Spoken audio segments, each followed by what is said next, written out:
సమస్తజగతాం మధుకైటవానే పక్షావిహారిణి మనోహర దివ్యమూర్తే శ్రీస్వామిని స్థితజన ప్రియదానశీలే శ్రీవేంకటేశదయితే తవ సుప్రభాతం.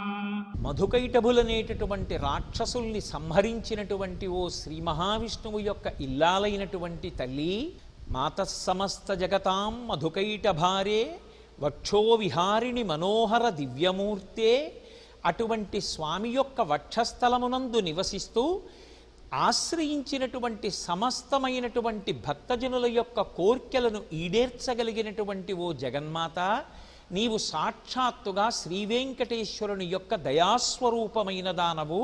తల్లి నిద్రలేచి మా యొక్క కోర్కెలను ఈడేర్చి రక్షించు అని ప్రార్థన చేస్తూ అమ్మకి శుభోదయం కావాలని సుప్రభాత గీతికలు పాడుతున్నారు.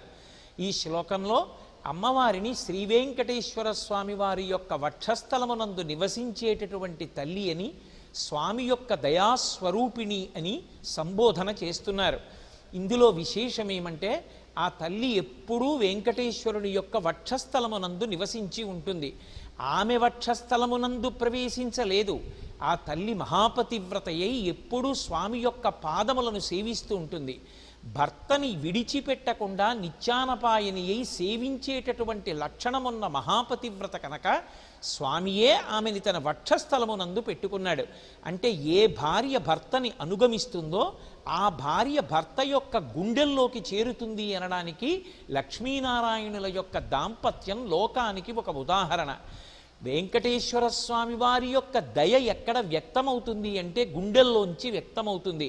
లోకంలో ఎవరికి దయ ఉంది అని చెప్పినా ఎంతటి దయ కలిగిన వాడండి అని గుండెలు చూపిస్తారు.